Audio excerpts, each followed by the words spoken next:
Mga kababayan nating seniors, kung kayo ay 60 o 65 pataas, pakinggan po ninyo ako ng mabuti dahil ang sasabihin ko sa inyo ngayong araw na ito ay maaaring makaapekto sa inyong kinabukasan at sa pera na dapat ninyong natatanggap buwan-buwan. May mahahalagang pagbabago na darating this February 4 at maraming seniors ang hindi pa alam na posibleng mawala o mabawasan ang kanilang mga benepisyo kung hindi nila gagawin ang tamang hakbang ngayon pa lang. Alam ko nakakapanghina ng tuhod marinig ito lalo na kung umaasa tayo sa pensyon natin para sa araw-araw na gastusin, gamot, pagkain at iba pang ngailangan. Kaya ako nandito ngayon para ipaliwanag sa inyo ng malinaw at simple para hindi kayo mabilang sa mga mawawalan ng benepisyo. Hindi ko kayo pababayaan na malito o magsisi sa huli. Ang 1,000 Universal Pension na ito, oo, totoo yan. Pero may mga kondisyon na kailangan ninyong malaman. May mga seniors na akala nila ay automatiko na silang makakatanggap. Pero sa katotohanan, kung hindi nila susundin ang mga bagong patakaran, wala silang matatanggap kahit piso. At ang mas nakakalungkot pa, may mga nakatanggap na noon ng benepisyo. Pero ngayong 2025, posibleng matanggal sila sa listahan kung hindi nila i-update ang kanilang mga dokumento o kung hindi nila susundin ang bagong sistema ng pag-claim. Kaya mangyaring makinig kayo hanggang dulo dahil bawat salita ko ay mahalaga para sa inyong kapakanan. Simulan natin sa pinakaimportanteng tanong. Ano ba talaga ang 8,000 Universal Pension na ito at bakit February 4 ang petsa na dapat nating tandaan? Mga kaibigan, ang Universal Pension Program ay isang inisyatiba ng gobyerno para siguruhing lahat ng qualified senior sa Pilipinas ay makakatanggap ng monthly pension kahit hindi sila miyembro ng SSS o GSIS. Ito ay bahagi ng Expanded Social Pension Program na naglalayong tulungan ang mga indigent seniors, yaong mga walang regular na kita, walang sapat na savings o walang mga anak na makapagsuporta sa kanila. Ang pisa na halaga ay ibinibigay monthly at kapag kinalkulan ninyo yan buong taon, aabot yan ng 96,000. Malaking tulong yan sa mga gastusin, lalo na sa panahon ngayon na ang presyo ng bilihin ay patuloy na tumataas. Pero narito ang mahalagang detalye na maraming seniors ang hindi alam. Ang payout na ito ay hindi para sa lahat. May specific qualifications at requirements na kailangan ninyong tuparin. At kung hindi kayo qualified o kung may pagkukulang sa inyong application, hindi kayo makakatanggap kahit 5. Ang February 4 ay ang deadline para sa initial registration ng mga bagong applicants sa certain provinces. At ito rin ang petsa kung kailan magsisimula ang verification process ng DSWD para sa mga existing beneficiaries. Ibig sabihin, kung kayo ay dating nakatanggap na ng social pension, kailangan ninyong dumaan sa validation para siguruhin kayo ay qualified pa rin ngayong taon. At dito napapasok ang problema. Maraming seniors ang hindi na makakapasa sa validation na ito dahil sa mga bagong criteria. Tingnan natin ng mabuti kung sino ba talaga ang qualified na makatanggap ng 8,000 Universal Pension. Una, dapat kayong 60 years old pataas. Pangalawa, kailangan ninyong kasama sa listahan ng indigent seniors ng DSWD na ibig sabihin ay wala kayong regular na income o kaunti lang ang kita ninyo buwan-buwan. Pangatlo, hindi kayo dapat miyembro o benepisyaro ng SSS, GSIS o anumang government o private pension program at ito ang madalas na nakakalito. Kahit senior citizen na kayo, kung mayroon kayong asawa o anak na regular na nagbibigay ng suporta sa inyo at nakikita ng DSWD na may sapat kayong resources, posibleng hindi kayo i-approve. Ang DSWD ay gumagamit ng National Household Targeting System for Poverty Reduction o ang tinatawag na listahanan para matukoy kung sino ang tunay na nangangailangan. Kaya kahit gaano kayo kasigurado na kayo ay qualified kung hindi kayo nakalista sa listahanan o kung may discrepancy sa inyong records, denied ang inyong application. At narito pa ang isa pang mahalagang detalye. Kung kayo ay nakatanggap na ng social pension noong nakaraang taon, pero ngayong 2025 ay nag-improve na ang inyong financial situation, halimbawa ay nagkaroon kayo ng regular na kita mula sa negosyo, o may anak na nagsimula ng mag-send ng regular remittance, posibleng tanggalin kayo sa listahan. Kaya ang validation process na ito ay hindi biro dahil sinusuri ng DSWD ang bawat benepisyaro kung sila ba ay karapat-dapat pa ring makatanggap ng tulong. Ngayon, pag-usapan natin ang timeline at payout schedule para alam ninyo kung kailan kayo dapat mag-expect ng pera. Ang February 4 ay hindi ang actual payout date para sa lahat, kundi ang simula ng validation at distribution process sa mga pilot areas. Ang DSWD ay nag-roll out ng programa sa batches. Ibig sabihin ay may mga probinsya at lungsod na mauuna habang ang iba ay susunod sa mga darating na linggo. Karaniwan ang payout ay ginagawa quarterly, meaning 3 buwan na akumulado ang ibibigay sa inyo ng sabay-sabay. Halimbawa, kung kayo ay nag-qualify para sa January to March period, makakakuha kayo ng 24,000 sa isang bayad na may coverage na 8,000 times 3 buwan. Pero ang schedule na ito ay depende sa inyong location at sa processing ng DSWD. Sa mga urban areas tulad ng Metro Manila, Cebu at Davao, mas mabilis ang distribution dahil mas organized ang sistema. Pero sa mga remote provinces, maaaring maantala ng ilang linggo o kahit isang buwan ang payout dahil sa logistical challenges. Kaya ang payo ko sa inyo, huwag kayong magpanik kung hindi kayo nakakuha agad ng pera sa February 4. Ang importante ay siguruhin kayo ay nakaregister na at kumpleto ang inyong requirements para hindi kayo ma-delay palalo. Pero narito ang malaking dahilan kung bakit maraming seniors ang mawawalan ng benepisyo at ito ang kailangan ninyong maunawaan ng husto. Una, ang DSWD ay nag-implement ng mas mahigpit na verification system. Dahil sa mga naunang kaso ng fraud at duplication, may mga instances kasi noong nakaraan na may mga seniors na nakatanggap ng social pension. Kahit na sila ay may regular pension na sa SSS or GSIS o may mga nakatanggap kahit na hindi naman sila tunay na indigent. Kaya ngayong 2025, ang DSWD ay nag-cross-reference na ng kanilang database sa SS, GSIS, PhilHealth at iba pang government agencies para siguruhing walang duplication.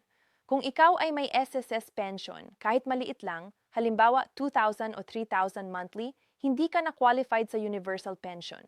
At ito ang nakakalungkot dahil maraming seniors ang umaasa sa dalawang benepisyo na ito. Pero ngayong may verification, napipiliin mo na lang kung saan ka mas qualified.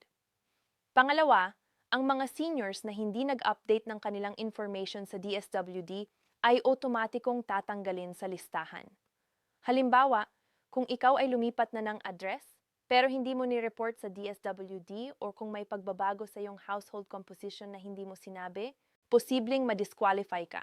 Pangatlo, may age bracket verification na rin. Kaya kailangan ninyong magpresenta ng valid ID na may birthday tulad ng senior citizen ID, passport o birth certificate para ma-verify na kayo ay 60 years old pataas talaga. Ngayon, pag-usapan naman natin ang clawback o ang pagbabawi ng benepisyo dahil ito ay isa sa mga pinakakatakot na senaryo para sa mga seniors. Ang clawback ay nangyayari kapag nadiskubre ng DSWD na may mga nakatanggap na ng social pension na hindi naman pala qualified. Halimbawa, kung ikaw ay nakatanggap ng 24,000 para sa first quarter, pero sa verification ay nalaman na ikaw ay may SSS pension na pala. Ang DSWD ay may karapatan na bawiin ang perang iyon at hingiin sa'yo na isauli.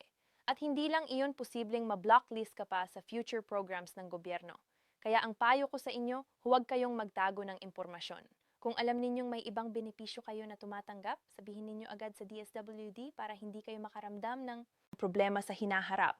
Mas mabuti nang maging tapat kayo ngayon kaysa magsisi kayo mamaya at magbayad pa ng penalty o multa. May mga kaso na rin na ang mga seniors ay nag-receive ng overpayment.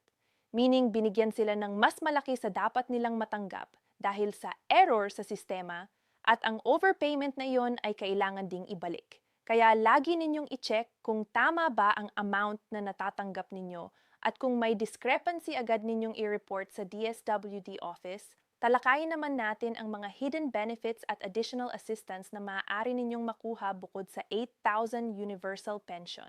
Mga kaibigan, alam ba ninyo na bilang senior citizen kayo ay may karapatan sa additional programs ng gobyerno tulad ng healthy assistance, housing subsidy at livelihood support? Ang universal pension ay isa lang sa maraming tulong na pwede ninyong tanggapin. Kung kayo ay naka-enroll sa PhilHealth, kayo ay may access sa free hospitalization at outpatient services. At kung kayo ay Indigent, ang DSWD ay may medical assistance program kung saan kayo ay maaaring mag-apply para sa tulong sa gamot, laboratory tests at kahit surgery.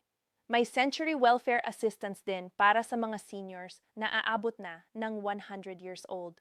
At ang bawat centenarian ay tumatanggap ng 100,000 cash gift mula sa Office of the Senior Citizens Affairs. Bukod dito, may discount privileges din kayo sa lahat ng establishments. 20% discount sa grocery, gamot, restaurants, transportation, at marami pang iba.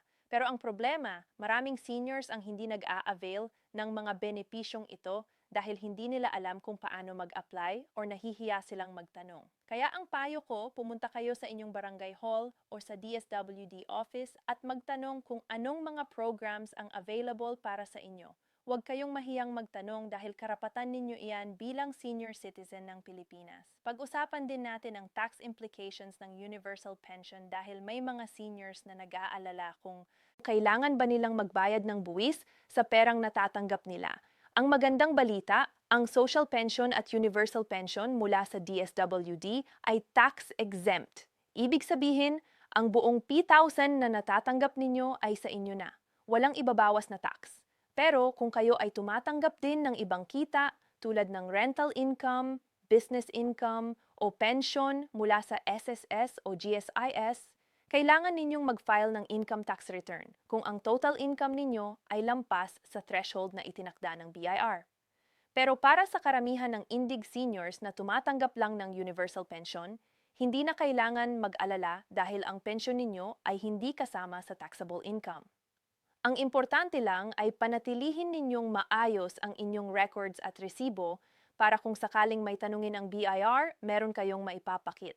Ngayon, bigyan ko kayo ng practical tips kung paano ninyo ma-maximize ang inyong retirement income gamit ang universal pension at iba pang benepisyo. Una, gumawa kayo ng budget plan. Alam ko, mahirap mag-budget, lalo na kung limitado ang kita.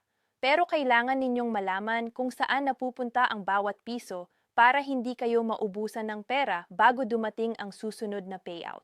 I-prioritize ninyo ang mga essentials tulad ng pagkain, gamot, kuryente, at tubig at kung may matitira, doon ninyo ilaan para sa iba pangailangan.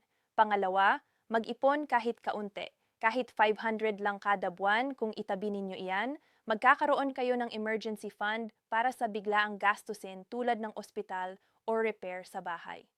Pangatlo, samantalahin ang lahat ng discount privileges ninyo.